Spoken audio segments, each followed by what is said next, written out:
Good morning, good morning, good morning.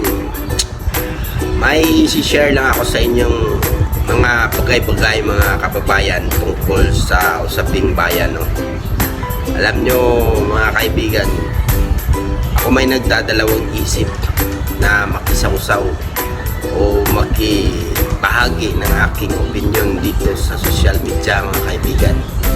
Dahil alam na natin na talagang napakahirap mag-komento sa mga usapin lalong-lalo nang wala ka pang napapatunayan sa sarili mo mga kaibigan. O sa tingin ng tao ay ganun ka, wala kang achievement. Diba? Real talk mga kaibigan, napakahirap yan. Pero sa aking kaparaanan mga kaibigan, maniwala man kayo sa hindi, ako'y magbabahagi ng aking opinion. Sa tingin nyo man tama o mali, nasa sa inyo yan mga kaibigan kung paniniwalaan ninyo o hindi. Ang importante mga kaibigan, may sinasabi tayo patungkol sa ating bayan.